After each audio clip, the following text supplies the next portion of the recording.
Imagine you've been staring at the ceiling for like 3 hours, insomnia. You finally just stop fighting it, freeze your gaze, and suddenly your mind just goes entirely quiet. Oh, yeah. Such a surreal feeling. Right. Well, that exact accidental moment of visual stillness is actually how Muhammad Al-Amassi stumbled onto the light pyramid technique. So, welcome to today's deep dive. Thanks. It's great to be here. Today we're looking at his book, and our mission is to basically unpack how a really specific hand gesture and focused gazing can, hack your visual system, calm your mind, and maybe even reveal auras. Yeah, the whole premise really rests on doing the exact opposite of what our eyes are doing all day long. Right. Because we're constantly, scrolling screens, our eyes are darting everywhere.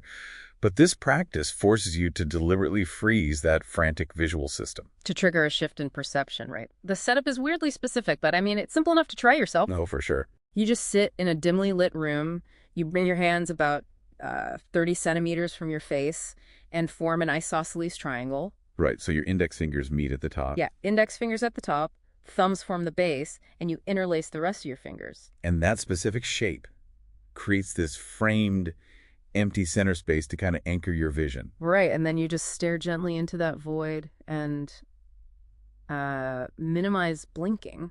Which is incredibly hard for us today, right? Because our eyes are so trained to hunt for new stimuli constantly. Yeah, we're basically addicted to it. Exactly. But if you hold that gaze, things get really strange. Your peripheral vision darkens, and eventually your physical hands literally just fade into blackness. Wow. It actually reminds me of walking into a room with a really strong perfume. Oh, right, yeah. Like, at first it's totally overwhelming, but you give it 10 minutes, and you don't even smell it anymore. Your brain just, stops noticing it entirely. That's a great analogy. In the visual field, that's actually called Trochler's fading. Trochler's fading, okay. Yeah, your nervous system is hardwired to prefer moving targets. Yeah. It's an energy-saving survival trait. Makes sense. Right, so if you stare at something long enough without your eyes darting around, your brain basically decides that unchanging stimulus isn't a threat or, a meal. So it just edits it out. Exactly, and simply edits it right out of your perception. But, nature hates a vacuum, right? If my brain is actively erasing my hands from my vision, what is it putting in their place? Well, that's the big question. Because according to the book, this is exactly when the aura shows up. People report seeing this white or blue glow emerging right where their invisible fingers are supposed to be. Right, and the text bridges two very different explanations for that glow.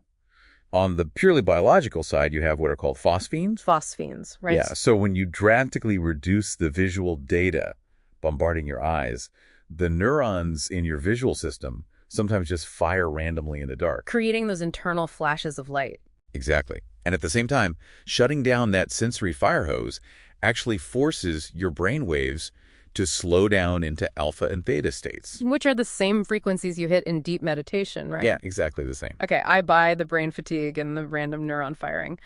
But Al-Amassi also talks about biophotons and auras. He does, yeah. And that just sounds like a stretch to me. Are we really seeing energy fields, or are we just, hallucinating because our eyes are tired from staring? Well, it's a completely fair skepticism. Biophotons are real.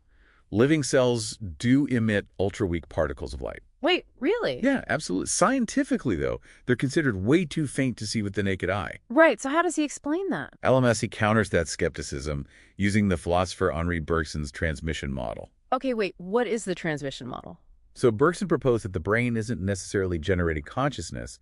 It's actually acting as a reducing valve, like a filter. A filter for what? Well, its main job is to keep you focused on basic survival, right? Finding food, escaping danger. Yeah, practical stuff. Exactly. And to do that, it filters out a massive amount of multidimensional, subtle information. Ah, okay. So the idea is that when we freeze our gaze and drop that survival-based editing, that broader reality finally leaks through. Precisely.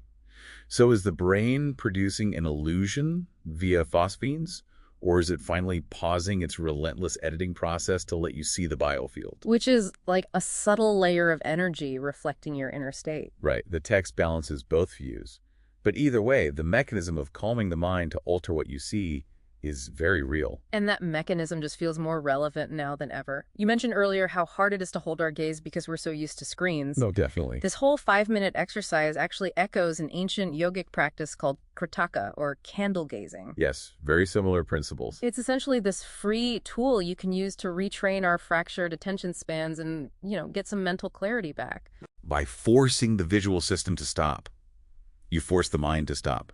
You're cutting off the sensory noise right at the source. Which brings us right back to that insomnia moment. Right. Feeling your thoughts just lower their volume from the inside out. It's a powerful shift. It really is. And it leaves me thinking, if simply holding your gaze steady for 5 minutes causes physical matter to fade and hidden light to appear, what other extraordinary layers of reality is your busy brain filtering out right now just to get you through your day?